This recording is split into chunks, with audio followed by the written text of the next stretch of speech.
Oi, bom dia para você. O Record News Rural está no ar. O PIB brasileiro registrou crescimento de 0,1% no quarto trimestre em 2025. O Produto Interno Bruto cresceu 2,3% no ano passado. O destaque ficou por conta do setor agropecuário. Com os aumentos na produção e os ganhos na produtividade de várias culturas, como milho e soja, o Produto Interno Bruto da agropecuária brasileira registrou em 2025 um crescimento de 11,7%, somando 775,3 bilhões de reais, segundo dados do IBGE. O PIB da agropecuária correspondeu a aproximadamente 6,1% do total em 2025. Mas, considerando outros setores, como insumos, agroindústria, transporte e comércio, a participação é ainda maior. Esse resultado é muito importante, que nós tivemos um ano muito interessante sob a ótica das questões climáticas. Tudo de ruim que nós tivemos em 24, com secas, enchentes, nós não tivemos em 2025. Então, 2024 o resultado foi ruim e 2025 o resultado foi muito bom, muito positivo. Estamos, assim, com produções cada vez maiores de soja, de milho. A economista alerta, porém, para os possíveis efeitos da guerra no Oriente Médio para os próximos resultados. O Irã é o maior comprador do nosso milho, tanto em volume quanto em valor. E a região aqui do Brasil que mais vende milho para o Irã é Mato Grosso e Goiás. Então, a gente só vai ter que ficar de olho aí durante esse problemático internacional que a gente tem aqui, porque tem esse impacto. E a gente vai falar mais sobre isso ainda nessa edição. A Federação da Agricultura e Pecuária de Goiás, a FAEG, fez um encontro para explicar os desafios da implementação da reforma tributária para o agro. O encontro realizado no auditório da FAEG reuniu instituições como o Conselho Regional de Contabilidade, a Confederação Nacional da Agricultura e Pecuária e a OAB Goiás. O objetivo do evento foi tirar dúvidas sobre a reforma tributária, que começou a valer de forma gradual e ainda em fase de testes em janeiro deste ano. Muitas vezes a gente ainda vê as pessoas, olha, mas a reforma tributária, ela está aí, ela está posta, agora é se adaptar a esse sistema e vida que segue, vamos lá, vamos trabalhar. O vice-presidente da FAEG destacou as principais dúvidas do produtor rural. O que ele deve colocar no campo da nota fiscal, quando que isso vai começar a vigorar, quando estará disponibilizado pela Secretaria de Economia. Um outro ponto muito questionado pelos produtores, a questão do CNPJ, quando que ele tem que fazer isso e o porquê. Renato Conchon é economista e coordenador do Núcleo Econômico da Confederação da Agricultura e Pecuária do Brasil, a CNA.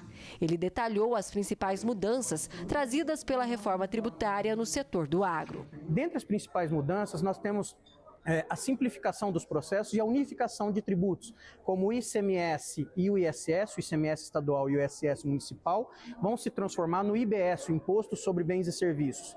Por sua vez, o PIS, PASEP e a COFINS se transformarão na CBS, a Contribuição de Bens e Serviços. Ou seja, IBS e CBS, os novos tributos, vão substituir os tributos atuais ao longo do tempo com uma legislação unificada. Muito trabalho pela frente, a contabilidade, os advogados terão um serviço bem pesado para a compreensão da legislação, a facilidade que ela proporciona, mas também traz impactos e isso vai impactar no bolso do produtor, né? No retorno financeiro dele, e uma atividade que já vem sofrendo nesses últimos 3 anos bastante com a carga tributária. Agora a gente fala dos preços da maçã, que seguem em queda aqui no Brasil. A desvalorização é resultado da oferta alta. Com o andamento da colheita de maçãs, especialmente da variedade Gala, e o consequente aumento da oferta, os preços da fruta no mercado nacional seguem em queda. Com sucessivas retrações, o mês de fevereiro encerrou com os menores valores de comercialização dos últimos 4 anos. A pressão nos preços domésticos tem feito com que as exportações se tornem mais atrativas, principalmente para agentes que conseguirem garantir frutas dentro do padrão do mercado internacional. Para março, os preços devem seguir desvalorizados, já que a oferta continuará alta com a continuidade da colheita da Gala e início da Fuji. Já abasteceu o carro? Olha, os preços dos etanóis também seguem em queda. Na semana passada, o indicador CPEA-Esalq para o estado de São Paulo do etanol hidratado caiu 3,33%, fechando a R$ 2,8462 o litro. Para o etanol anidro, o indicador CPEA-Esalq fechou a R$ 3,2256 o litro, valor líquido de impostos, recuo de 3,84% na comparação ao período anterior. De acordo com o CPEA, apesar do aquecimento nos últimos dias da semana, o ritmo de negócios ficou baixo no período, com a demanda ainda dando sinais de enfraquecimento. Do lado vendedor, houve pouca participação das usinas. O mercado aguarda o início do próximo ciclo produtivo, o que pode fazer os preços caírem ainda mais. Os preços do açúcar também seguem em queda. Confira. Na última semana de fevereiro, o açúcar cristal branco apresentou desvalorização no mercado spot do estado de São Paulo. A baixa foi de 1,84% em relação ao período anterior. O indicador do CPEA-Esalq registrou média de R$ 98,64 a saca de 50 quilos. Uma semana antes, o valor era de R$ 100,53 a saca.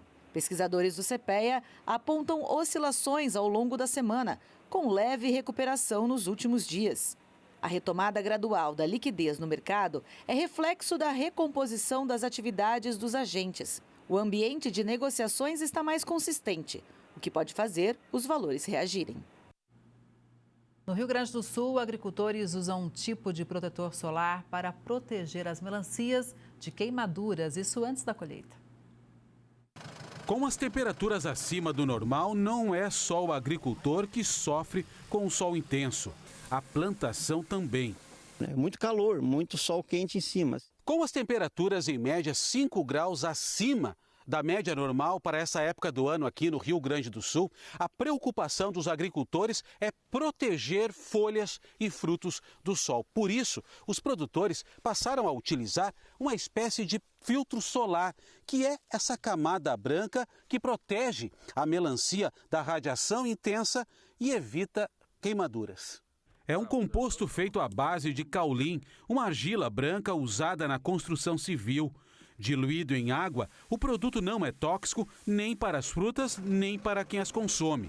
O protetor forma uma camada que reflete a luz solar e reduz a temperatura média das folhas e dos frutos em até 4 graus. Ele evita essa queimadura que é hoje o maior problema de perda de melancia no pré-colheita. Marcos usa a técnica há 5 anos na plantação. As perdas por queimadura caiu 70%, 80%, né? Não se perde mais tanta melancia que nem se perdia. A projeção é que a safra gaúcha de melancia supere as 340 mil toneladas, mantendo o estado como o 4º maior produtor do país.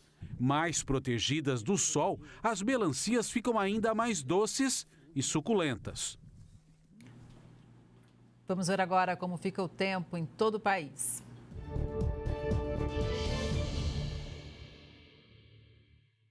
A quarta-feira será marcada por chuva volumosa em algumas regiões do norte e nordeste do país. Além disso, novas instabilidades avançam por áreas do Rio Grande do Sul. E o ar continua mais seco em parte do centro-sul do país. Ao longo do dia, as instabilidades ganham força em praticamente toda a região nordeste. E o alerta para temporais continua. No Maranhão, Piauí, sul do Ceará, oeste de Pernambuco, além de grande parte da metade norte da Bahia, há chance de chuva volumosa, além do Tocantins, nordeste e extremo leste do Pará, onde pode ocorrer alagamentos, enxurradas, e os transtornos continuam em algumas áreas. E em boa parte do norte do país, além da região central, também há alerta para temporais. No sul do país, amanhã começa com tempo mais firme. E à tarde, novas áreas de instabilidade avançam pelo oeste, sudoeste e campanha gaúcha, onde pode chover de maneira moderada a forte, se espalhando também pela metade sul do Rio Grande do Sul. E o calor predomina em grande parte da região. Em boa parte de Minas, as pancadas ganham força ao longo do dia, como no extremo norte, noroeste, região central, oeste, sul e zona da Mata Mineira, além da serra interior do Rio, extremo nordeste paulista e áreas do Vale do Paraíba. Já em grande parte da metade oeste de São Paulo, áreas do Triângulo Mineiro, norte, oeste e interior do Paraná, áreas de Mato Grosso do Sul, além de grande parte de Roraima e extremo norte do Amazonas, a umidade do ar pode ficar abaixo dos 30% nesta quarta. Em Curitiba, o dia segue com tempo mais firme, com máxima podendo subir até aos 28 graus. Em Belo Horizonte, há chance de pancadas de chuva mais fortes ao longo do dia, e as temperaturas também podem alcançar até os 28. E em Salvador, o alerta para temporais e acumulados elevados de chuva continua nesta quarta, e a máxima pode chegar até aos 28 graus. Em São Paulo, máxima de 29, 30 em Goiânia, 34 em Porto Alegre e até 35 graus em Campo Grande. A tecnologia tem transformado a forma de produzir no campo e já mostra resultados concretos na lavoura. Os produtores têm apostado no uso de bioinsumos para aumentar a produtividade e reduzir custos, aliando eficiência e sustentabilidade.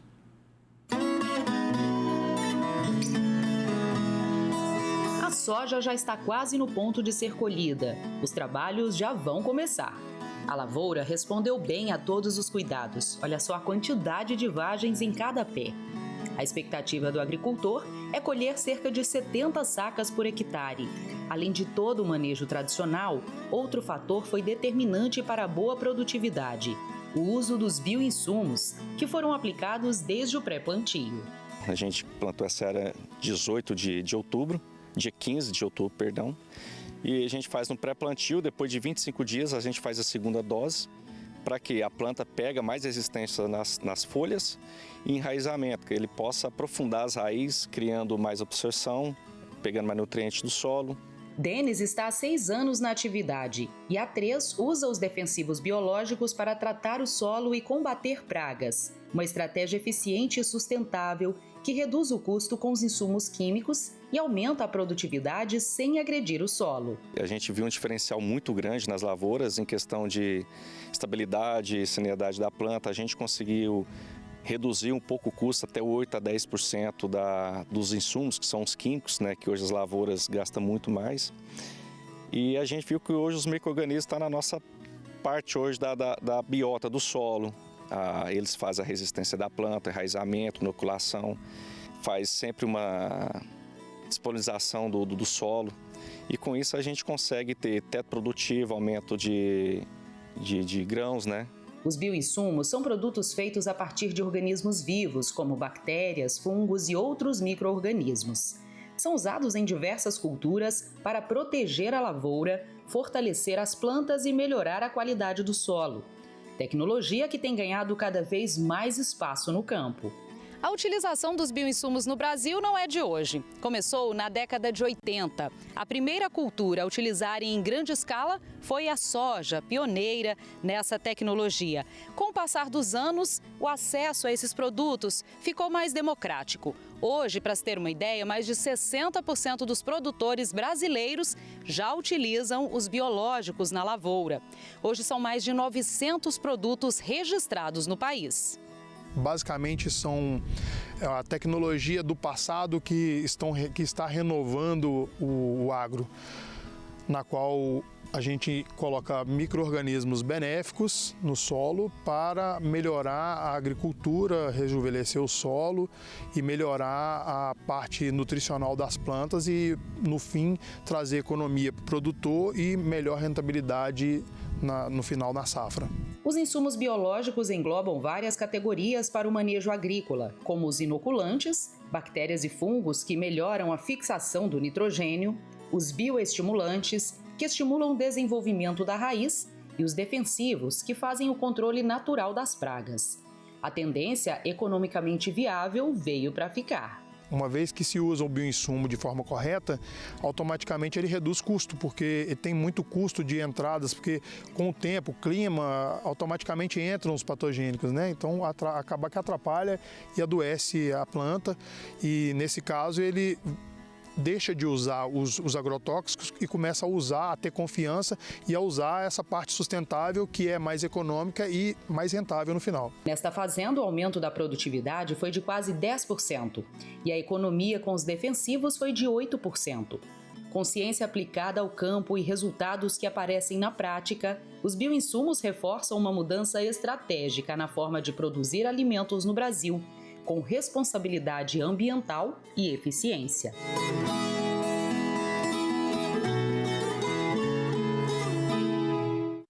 O presidente Donald Trump afirmou que a guerra contra o Irã pode durar até 5 semanas, mas que os Estados Unidos estão preparados para mais tempo se for necessário. E quais são os reflexos do conflito para o agronegócio brasileiro, hein?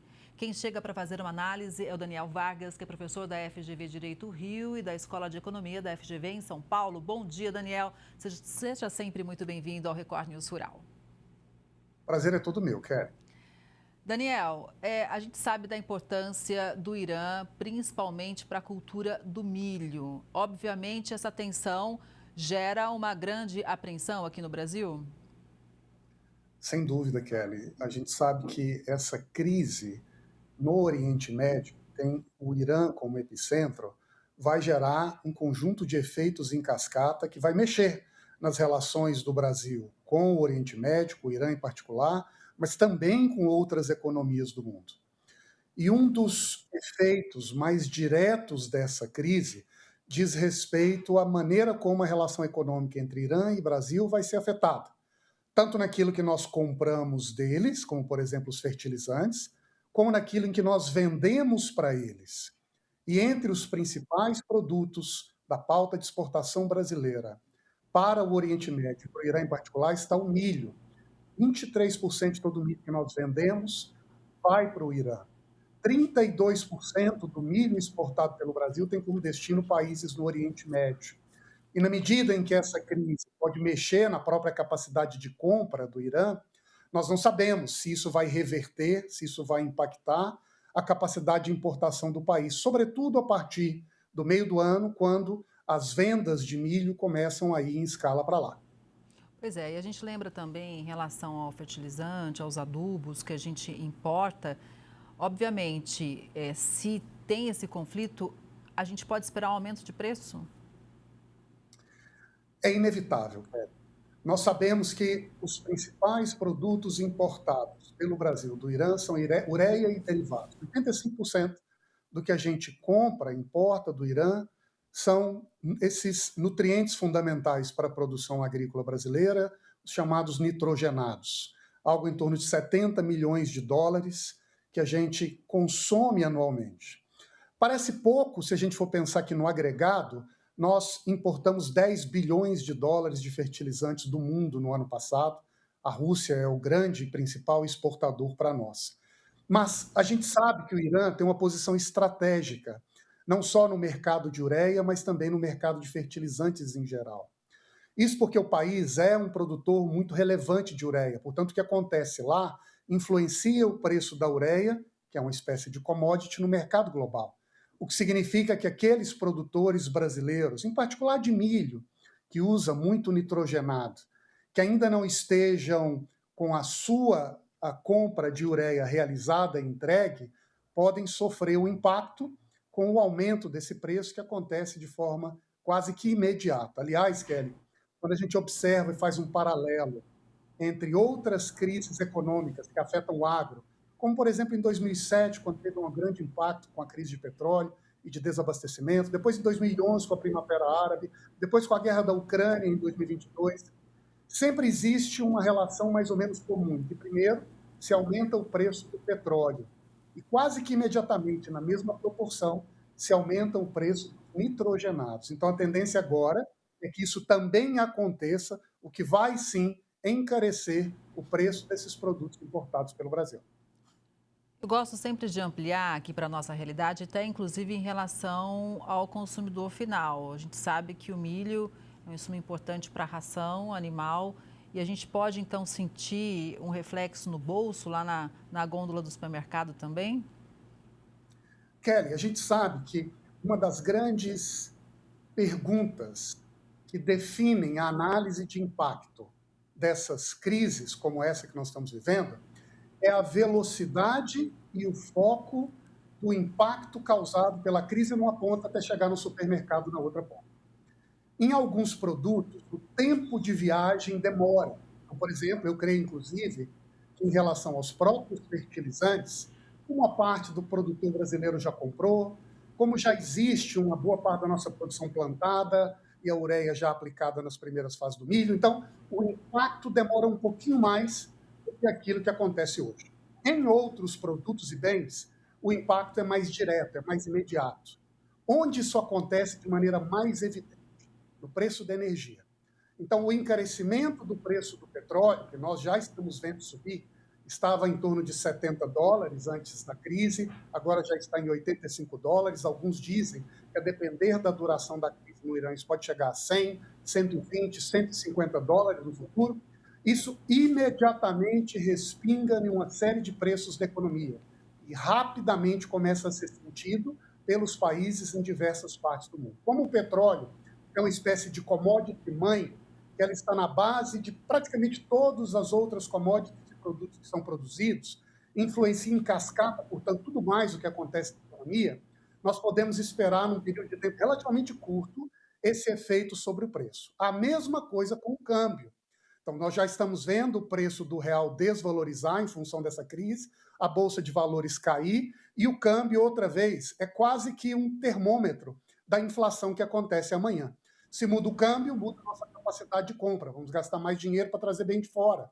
E isso, naturalmente, vai respingar em um ajuste de preços dentro de casa, que pode, em última análise, gerar também um custo para os cidadãos. E a gente, claro, acompanha toda essa movimentação internacional, um momento de reorganização, inclusive de relações comerciais. Já que você citou o petróleo, veja, Donald Trump controla ali agora o petróleo da Venezuela e tem esse impacto com relação ao Irã, que é um grande fornecedor de petróleo para a China. Então, tanto Venezuela quanto Irã forneciam petróleo de uma forma expressiva para a China. Então, tem um reflexo para a China. E a gente ontem, durante o Conexão Record News, nós acompanhamos, Daniel, a coletiva ao vivo do presidente norte-americano e ele disse o seguinte: ele vai romper as relações comerciais com a Espanha, porque a Espanha não teria autorizado o uso das suas bases por militares norte-americanos no ataque contra o Irã. E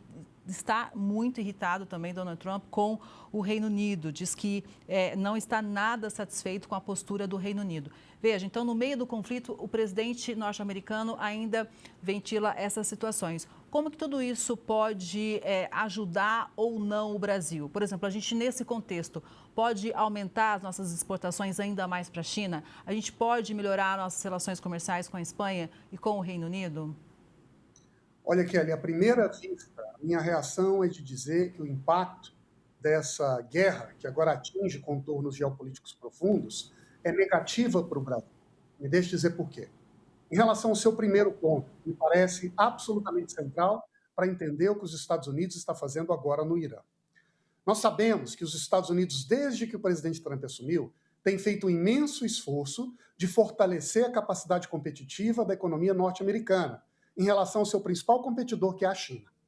A guerra no Irã contribui com essa estratégia geral. Eu não estou dizendo que ele entrou em guerra para isso, mas é uma das consequências dentro do arcabouço da geopolítica de Trump.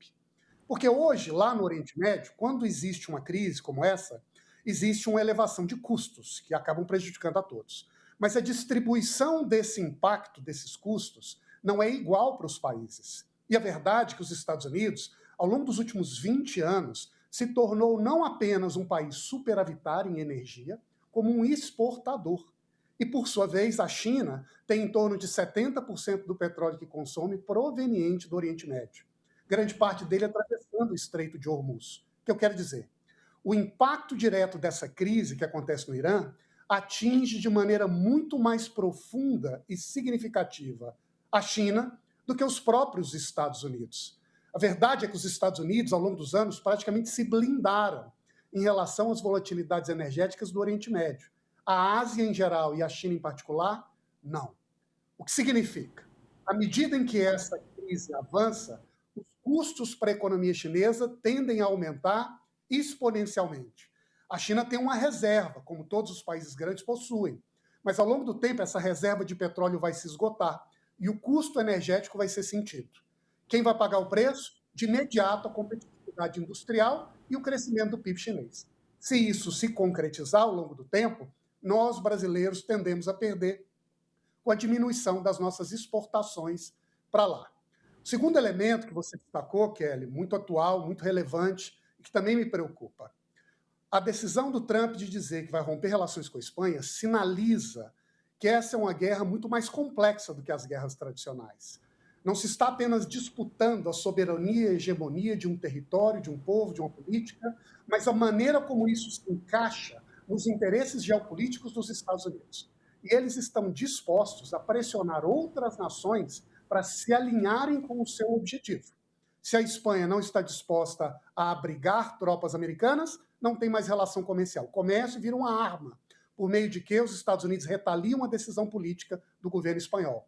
Mas se for por essa linha, e essa é a posição do Brasil, não me surpreenderia ou me decepcionaria se o governo Trump, por exemplo, decidisse impor sanções a países que vendem produtos do Irã ou que compram bens do Irã, como é o caso brasileiro, no caso dos fertilizantes. Ou, eventualmente, que ao assumir o controle político do Irã, quem sabe há alguns anos, passe a retirar o vendedor de milho brasileiro para colocar o vendedor de milho norte-americano como principal fornecedor para o país, dado que nós somos competidores dos Estados Unidos na produção de milho. O que significa, Kelly, que as consequências dessa guerra são não apenas diretas e imediatas, o que se compra e o que se vende, mas também indiretas e difusas, que diz respeito ao próprio quebra-cabeças da geopolítica global. Exato. E nesse contexto todo, que a gente fica realmente numa expectativa do que está por vir, como que você avalia esse possível encontro de Lula e Donald Trump no meio desse conflito todo? Porque a gente tem uma grande expectativa sobre, inclusive, o tarifaço. É uma pauta que o governo brasileiro levaria a Donald Trump se, obviamente, essa reunião acontecer. Ontem, inclusive, a gente acompanhou que ele recebeu o chanceler alemão, Friedrich Merz. Nos dá uma esperança, porque no meio de uma guerra, Donald Trump continua com os encontros na Casa Branca diplomáticos. Mas fica essa pergunta, né? Será que realmente o encontro com o Brasil será mantido? E ainda mais neste momento? Exato, Kelly. A gente sabe que a relação com o Brasil, nesse momento de guerra, com o Irã, as tensões do Oriente Médio, a própria posição de Israel, a briga com a China, talvez coloque o Brasil numa prioridade inferior a esses temas que são absolutamente candentes para a presidência norte-americana. Se o encontro ocorrer, Kelly, a minha reação é positiva. Que bom. Quem sabe seja o momento, pelo menos para que nesse encontro haja um distensionamento, uma sinalização de parceria, tentar identificar alguns caminhos de construção conjunta. Quem sabe o Brasil pode fazer uma parceria com os Estados Unidos para investimentos em terras raras ou em outras áreas que são estratégicas para eles e também importantes para nós. Agora, Kelly, a gente também sabe, há muito tempo, é comum que o Trump se encontre com alguém hoje e faça outra coisa muito diferente amanhã. Então, eu também não depositaria grandes fichas e esperanças, por melhor que seja essa relação entre os dois líderes nesse momento. Veja que o presidente da Índia foi um dos líderes mundiais a ir na posse do Trump. Utilizava o mesmo brocardo utilizado pelo Trump, India First, fazendo relação com America First. É um liberal que dizia que a Índia seria um grande parceiro norte-americano. E não tardaram muitos meses para que os Estados Unidos impusessem uma baita sanção à Índia por importar o gás da Rússia. Né? Então, o Trump tem essas volatilidades. Né? Hoje ele parece amigo, amanhã ele tem uma outra visão. E nós não podemos perder de vista o que é central, o que é a prioridade para o governo Trump, seu discurso de America First, que é posicionar a competitividade da economia americana em relação de vantagem ao dos seus principais competidores internacionais, sobretudo a China. Qualquer movimento que atrapalhe, reduza ou que imponha um ônus sobre essa intenção do governo Trump pode ser uma ameaça muito perigosa. Em tempos de guerra, ainda mais prejudicial e perigoso para nós. Pois é, então o produtor ele tem que estar de olho, obviamente, no que acontece na porteira para dentro, com gestão da propriedade, gestão de custos, combate de praga, né, de doenças e mais ainda nesse cenário geopolítico que traz muita instabilidade, tensão, a gente não sabe ainda o que vai acontecer, mas a informação faz toda a diferença. Tem que acompanhar diariamente, né, Daniel? Eu não tenho dúvida, Kelly. Infelizmente, a gente vive um daqueles momentos crônicos em que é difícil prever o que vai acontecer literalmente amanhã. Será que a guerra vai acabar? Haverá novos bombardeios? Outros países se envolverão no conflito? Como a China e a Rússia vão se posicionar? De que maneira o Brasil pretende participar desse grande jogo complexo e sensível, a princípio distante de nós, mas que nos afeta diariamente? Para o produtor, que é nesse momento, como eu creio que para todas as lideranças, é compasso de espera, cautela, cuidado, economizar onde for possível, fazer da melhor forma possível que está às suas mãos. E também eu acho que tem que ser dito, o produtor é um agente de fé, né? Essa fé que move montanhas e que move a produção brasileira. Passaremos por essa crise certamente, esperamos que passaremos mais fortes. Exatamente. Muito obrigada, viu, Daniel, pela análise. Um bom dia para você e até a próxima. Eu que agradeço, sempre um prazer. Até a próxima. Até. Essa edição do Record News Rural fica por aqui. Obrigada pela sua audiência. A gente se vê no próximo programa, hein? Até lá.